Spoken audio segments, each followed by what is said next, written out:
ഈ ബാറ്റിൽ എന്ന് പറയുമ്പോഴേ നമ്മുടെ ലൈഫിലും നമ്മൾ അത് ഒരുപാട് ഫേസ് ചെയ്തിട്ടുണ്ടാവില്ല. പല സിറ്റുവേഷൻസിലും ഈ ഒരു പോരാട്ടം, ഈ ഒരു കോമ്പറ്റീഷൻ മൈൻഡ്, അല്ലെങ്കിൽ ചെറിയ ചെറിയ പിണക്കങ്ങൾ, വഴക്കുകൾ, ഇതൊക്കെ നമ്മുടെ ജീവിതത്തിൽ ഉണ്ടാവും. പ്രത്യേകിച്ച് നിങ്ങൾക്ക് അറിയാം, ഹസ്ബൻഡ് വൈഫ് ആവുമ്പം എന്തെങ്കിലുമൊക്കെ കാര്യം പറഞ്ഞ് ആ ഒരു ബാറ്റിൽ, ആ ഒരു കുഞ്ഞു വഴക്ക് അവിടെ നടന്നിരിക്കും. അപ്പൊ അങ്ങനെയൊക്കെ നിങ്ങളുടെ ജീവിതത്തിൽ പല സംഭവങ്ങളും വന്നിട്ടുണ്ടാവും. ഒരു സംഭവം ഓർത്ത് പറയാൻ പറഞ്ഞ സിഞ്ചു, ജീവിതത്തിൽ എന്താണ് ഒരു ബാറ്റിൽ? ബാറ്റിൽ എന്ന് പറഞ്ഞാൽ ഇവിടെ ഒരു ബാറ്റിൽ പോലെയാണല്ലോ, ഇവിടെ മത്സരങ്ങൾ നടക്കുന്നുണ്ട്. അതെ. അപ്പൊ ഇവിടെ ഒരു മത്സരം നടക്കും, അത് കഴിഞ്ഞിട്ട് വീട്ടിൽ പോകുമ്പോൾ അതിന്റെ ബാക്കി മത്സരം വീട്ടിൽ നടക്കാം. വീട്ടിൽ ബാക്കി മത്സരം നടക്കാറുണ്ട്. അതെന്താണ് കഥ, പറയൂ. അതെന്ന് പറഞ്ഞാൽ ഇവിടെ എന്തെങ്കിലുമൊക്കെ മിസ്റ്റേക്സ് ഒക്കെ പറയുമ്പോഴത്തേക്കും ശ്വേതേച്ചി പറയും ഇങ്ങനെ ചെയ്യണമായിരുന്നു അല്ലെങ്കിൽ അങ്ങനെ ചെയ്യണമായിരുന്നു എന്ന് പറയും. അപ്പം അതിനെ തുടർന്ന് ഇനി അതും അതല്ലാതെ ശ്വേതേച്ചി കണ്ടുപിടിക്കാത്തതും വേറൊരു ജഡ്ജ് വീട്ടിലുണ്ടല്ലേ, നമ്മുടെ മുജീബ്ക. നമുക്ക് ഇവിടെ മുജീബ്ക്കനെ വിളിച്ചാലോ? ഇതിനെ തീർച്ചയായിട്ടും. അതെ, യെസ്, മുജീബിക്ക.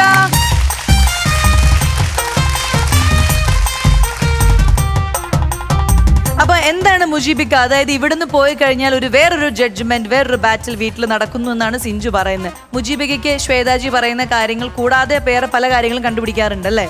എന്തുകൊണ്ടാണ് സിഞ്ചുവിന്, ഞാൻ ഇവിടെ ഓൾറെഡി ഒരു ജഡ്ജ്മെന്റ് പറയുന്നുണ്ടല്ലോ, പിന്നെ എന്തുകൊണ്ട് നിങ്ങൾ വീട്ടിൽ അതിന്റെ അപ്പുറത്തുള്ള ജഡ്ജ്മെന്റ് പറയുന്നത്? അങ്ങനെയല്ല, സിഞ്ചു ചിലപ്പം അത് ഒരു മിസ്റ്റേക്ക് വരുത്തിയതിൽ ചിലപ്പം ഒരു വിഷമം ഇതിലൊക്കെ ആയിരിക്കും. അപ്പോൾ ഞാനത് പറയുമ്പോൾ സിഞ്ചുവിന് പെട്ടെന്ന് ഇമോഷണലി പെട്ടെന്ന് അതങ്ങ് ഫീലാവും. അത് യഥാർത്ഥത്തിൽ അത് നന്നാക്കാൻ വേണ്ടിയാണ് ഞാനത് പറയുന്നത്. കാരണം ഈ മറ്റുള്ളവരെങ്ങനെയാണെന്ന് എനിക്കറിയില്ല. ഇവിടെ പെർഫോം ചെയ്ത എല്ലാ പെർഫോമൻസും സെറ്റ് ചെയ്തതും അതിൻ്റെ കൊറിയോഗ്രാഫി ഒഴിച്ച് ബാക്കിയുള്ള എല്ലാം സെറ്റ് ചെയ്ത് ഞാൻ തന്നെയാണ്. അപ്പോൾ അങ്ങനെ വരുമ്പോൾ അതിൻ്റെ ഉള്ള മിസ്റ്റേക്ക് ക്ലിയർ ചെയ്യേണ്ട ഉത്തരവാദിത്വം എനിക്കാണ്. കറക്റ്റ്. അപ്പം ഞാൻ അവളോട് പറയും, അപ്പം സിഞ്ചുവിനോട് ഞാൻ ഒരു കാര്യം പറയുമ്പോൾ അവൾ പറയുന്നത് ചിലപ്പോൾ ശരിയായിരിക്കും, പക്ഷേ എനിക്ക് നമുക്ക് കുറച്ച് ഒരുപാടൊന്നും ഇല്ലെങ്കിലും സ്റ്റേജ് പരിചയം കുറച്ചുള്ളതുകൊണ്ട് ഞാൻ പറയുന്നത് അങ്ങനെ ചെയ്താൽ ചിലപ്പോൾ അത് മോശമാവും സിഞ്ചു, അത് അങ്ങനെ ചെയ്യണ്ട എന്ന് പറയുന്നത്. ഈ ടോണിലൊന്നും ആയിരിക്കില്ല, കുറച്ച് കടുപ്പിച്ചൊക്കെ പറയും ചിലപ്പോൾ. ഏത് ടോണിലാണ് ഈ മുജീബിക്ക ഇങ്ങനെ ദേഷ്യപ്പെടുന്നത്? ആ ടോൺ കേൾക്കുമ്പോഴാണോ വിഷമം കൂടുന്നത്? ആ ടോൺ കേൾക്കാതിരിക്കുന്നതാണ് നല്ലത്. അതല്ല, ആ ടോൺ കേൾക്കുമ്പോഴാണോ വിഷമം? എന്താ സിഞ്ചുവിന് പറയാനുള്ളത്, പറയൂ ഇനി. വന്നോ? എന്തിനാണോ, തല്ലാനാണോ? അങ്ങോട്ട് വരട്ടെ.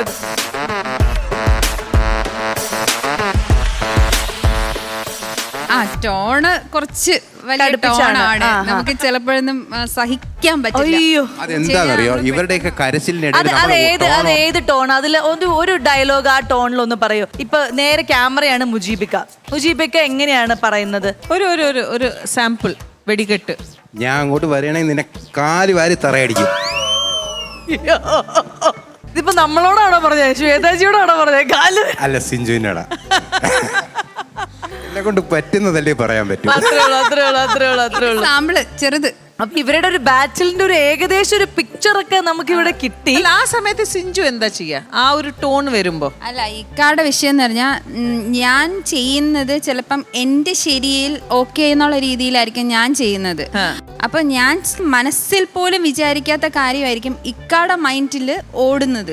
അപ്പം ഇക്ക കമ്മ്യൂണിക്കേറ്റ് ചെയ്യത്തില്ല, അത് പറയത്തില്ല ഇങ്ങനെയാണ് അല്ലെങ്കിൽ ഇങ്ങനെയാണ് ഞാൻ ചിലപ്പം മുഖം വീർപ്പിച്ച് ഇങ്ങനെ ഇരിക്കും. അപ്പം എനിക്ക് വിഷമം, എനിക്ക് കാണുമ്പോൾ അറിയാൻ പറ്റും. ഞാൻ പറഞ്ഞോട്ടെ, അപ്പം കാണുമ്പോൾ അറിയാൻ പറ്റും എനിക്ക് ഇക്കാടെ ഫേസ് കാണുമ്പം അല്ലെങ്കിൽ ഇക്കാടെ മൈൻഡ് പോകുന്ന എനിക്ക് പെട്ടെന്ന് മനസ്സിലാവും. അപ്പം ഞാൻ കുറേ പ്രാവശ്യം ചോദിച്ചാലും പറയില്ല, പിന്നെ പറയാ ഇങ്ങനെയല്ലേ എന്ന്. അപ്പം ഞാനത് ചിന്തിച്ചിട്ടുണ്ടാവില്ല. ചില സമയത്ത് ഞാൻ അതല്ല ഇങ്ങനെയാണെന്ന് പറഞ്ഞാൽ പോലും ചിലപ്പോൾ അക്സെപ്റ്റ് ചെയ്യത്തില്ല. അപ്പം എനിക്കത് ഭയങ്കരമായിട്ട് വിഷമമാവും. പിന്നെ കുറേ പറഞ്ഞ് മനസ്സിലാക്കി ഒക്കെ വരുമ്പോഴായിരിക്കും ഇക്കാക്കത് മനസ്സിലാവുക.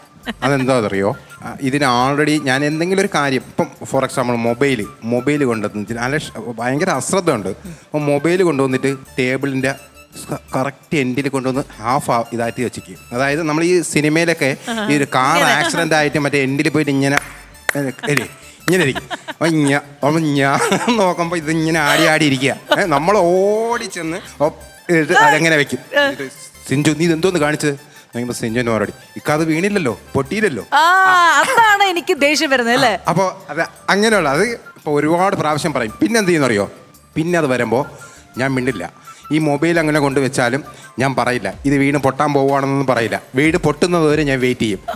വീണില്ലെങ്കിൽ ഊതിയെങ്കിലും താഴെ ഇടും, ഞാൻ പൊട്ടിച്ചിട്ട് ഞാനപ്പോൾ ഈ മൊബൈൽ പൊട്ടി സിഞ്ചു എടുത്തോണ്ട് പോകും. ഞാൻ മിണ്ടത്തേ ഇല്ല. സിഞ്ചുവിനറിയാം മൊബൈൽ പൊട്ടിയതുകൊണ്ടാണ് ഞാൻ മിണ്ടാണ്ടിരിക്കണേന്ന്. സിഞ്ചു എന്നോട് ഒന്ന് ചോദിക്കും, എന്തൊക്കാ ഒന്നുമില്ല എന്ന് പറയും. മൊബൈൽ വീണ് പൊട്ടി കൈയുടെ അടുത്ത് വെച്ചിട്ടാ ചോദിക്കുന്നേ. ഇവളിങ്ങനെ പറയുകയും നടക്കും എന്താണ് കാര്യം. ചില കാര്യങ്ങൾ അവൾ അറിയാത്ത കാര്യങ്ങളായിരിക്കും. അവൾ പറഞ്ഞതുപോലെ ഇവർക്ക് അതിനെക്കുറിച്ച് എന്താണ്, കാരണം ഒത്തിരി തെറ്റുകൾ ചെയ്യുന്നതുകൊണ്ട് അറിഞ്ഞൂടാ ഇതിൽ ഏതാണ് പിടിച്ചത്. ഇതിൽ വേറെ രണ്ട് ഇനിയിപ്പോൾ ഇത് പറഞ്ഞു കഴിഞ്ഞാൽ ഇവൾ ഇനി അതനുസരിച്ച് പെരുമാറുമെന്ന് എനിക്ക് അറിഞ്ഞൂടാ. ആക്ച്വലി നമ്മളിപ്പോൾ ഏതെങ്കിലും ഒരു കാര്യം ഇവളൊരു ചെറിയ തെറ്റായിരിക്കും, ചെറിയ തെറ്റ് ചെയ്തിട്ട് നിൽക്കുമ്പോഴത്തേക്ക് ഞാൻ അതിനെക്കുറിച്ച് മിണ്ടത്തില്ല. അവൾ ചിലപ്പോൾ അത് ബോധപൂർവ്വം പറഞ്ഞതായിരിക്കും അതില്ല. അപ്പം ഇവള് വന്ന് ഇങ്ങോട്ട് കൺഫസ് ചെയ്യും, ഞാൻ അത് അങ്ങനെയല്ല ഇങ്ങനെയല്ല.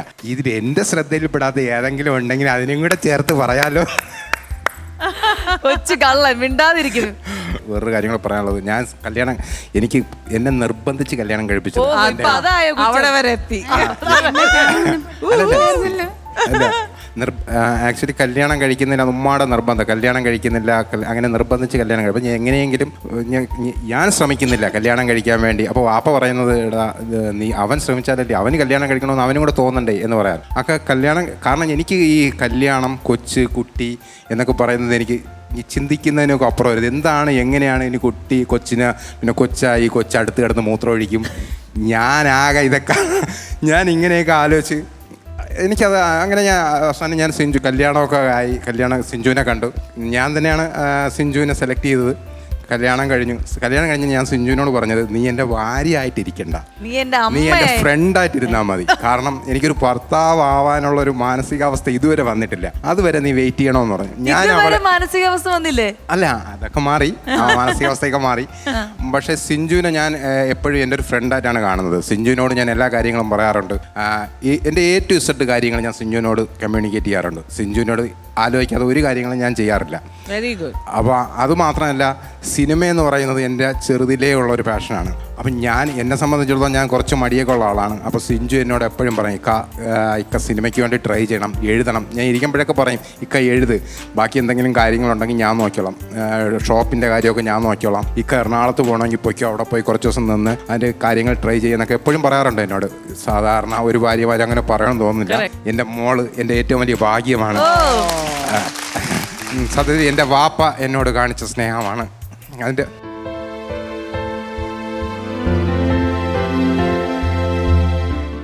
അതിൻ്റെ പകുതി പോലും ഞാൻ എൻ്റെ മോളെടുത്ത് കാണിക്കുന്നില്ല.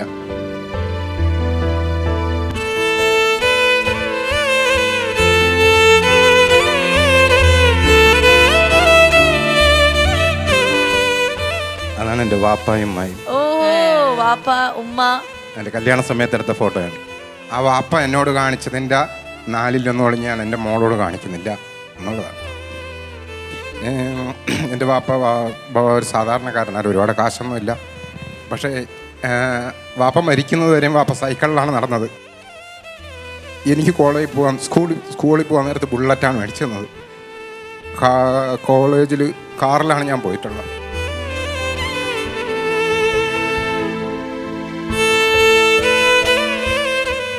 നമ്മളെപ്പോഴും നമ്മളെ വാപ്പായ ഉമ്മായൊക്കെ ഫോൺ വിളിക്കുമ്പോൾ നമ്മൾ എടുക്കാറില്ല. നമ്മൾ വിചാരിക്കും പിന്നെ വിളിക്കാം, അവരെപ്പോഴും അവിടെ തന്നെ ഉണ്ടല്ലോ. നമ്മൾ ചോദിക്കാറില്ല, നമ്മളവർക്ക് എന്ത് വേണമെന്ന് ചോദിക്കാറില്ല, അവരൊന്ന് കെട്ടിപ്പിടിക്കാറില്ല, ഉമ്മ കൊടുക്കാറില്ല. പക്ഷേ എനിക്കിപ്പോൾ മനസ്സിലാവുന്നുണ്ട്, നമ്മളിതൊക്കെ ഒരുപാട് ആഗ്രഹിക്കുന്നുണ്ട്. ഇപ്പം എൻ്റെ മോളെ എനിക്കൊരു ഉമ്മ തരാതിരുന്നാൽ എനിക്ക് ഫീലാവും. അതുപോലെ ഞാൻ എൻ്റെ വാപ്പായെ നല്ലതുപോലെ കെട്ടിപ്പിടിക്കണത് വാപ്പ മരിച്ചിടക്കുമ്പോഴാണ്.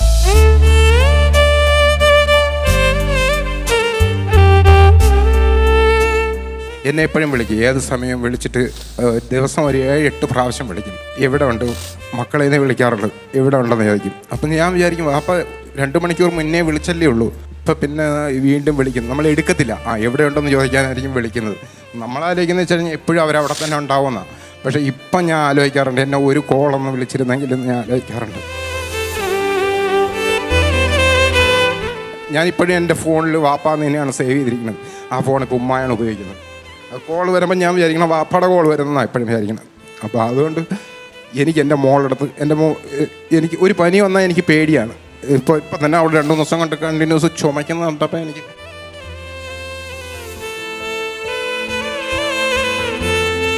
അല്ല, ഞാൻ പറയുന്നത് ഈ സ്വീറ്റസ്റ്റ് ആൻഡ് ക്യൂട്ടസ്റ്റ് ബാറ്റിൽ എപ്പോഴും നിങ്ങളുടെ ജീവിതത്തിൽ ഇരിക്കട്ടെ. അല്ല, നമ്മുടെ ബാറ്റിൽ ഒരിക്കലും ഒരു ദിവസത്തിൽ കൂടുതൽ പോയിട്ടില്ല. അത്രയല്ല, അതാണ് നല്ലത്. അതാണ് ഇതൊക്കെ ഉണ്ടാവണം. ഇതില്ലെങ്കിൽ വഴക്കൊക്കെ എല്ലാ വീട്ടിലും ഉണ്ടാവും പോലെ വഴക്കൊക്കെ ഉണ്ടാവാറുണ്ട്. അതൊക്കെ ഉണ്ടാവാറുണ്ട്, ഇല്ലാന്നൊന്നും പറയുന്നില്ല. അഭിപ്രായ വ്യത്യാസങ്ങൾ ഉണ്ടാവാറുണ്ട്. പിന്നെ അല്ലാണ്ട് നമ്മൾ എപ്പോഴും ഏത് സമയവും കെട്ടിപ്പിടിച്ച് ചക്കര എന്ന് പറഞ്ഞ് നടക്കുന്ന ആൾക്കാരൊന്നും അല്ല. നമുക്ക് സ്വാഭാവികം എല്ലാ വീട്ടിലും ഉള്ളതുപോലൊക്കെ തന്നെയാണ്. പിന്നെ ആരൊക്കെയോ പറഞ്ഞെന്ന് പറയുന്നത് എനിക്കറിയത്തില്ല, എന്നോടാരും പറഞ്ഞിട്ടില്ല. ഭാര്യയുടെ ഇഷ്ടത്തിനനുസരിച്ചാണ് ഞാൻ നിൽക്കുന്നത്. എനിക്ക് അവരോട് ഒന്നേ പറയാനുള്ളൂ, എന്റെ ഭാര്യയുടെ ഇഷ്ടത്തിന് ഞാനല്ലേ നിൽക്കാതെ, അല്ലാതെ നീ വേറെ ആരുടെയും ഇഷ്ടത്തിന് പോയി എന്ന് പറയാൻ പറ്റില്ല. ഈ സ്നേഹമുള്ള ഭാര്യയും ഭർത്താവിനെയും കണ്ട് എന്റെ മനസ്സ് നിറഞ്ഞിരിക്കുകയാണ്. ഇനി കൂടുതൽ സമയം ഇവരോട് നിന്നാൽ എന്റെ വേറൊരു ശരിക്കുള്ള രൂപം എന്റെ ബാറ്റിൽ നിങ്ങൾ കാണും. Go to your classes.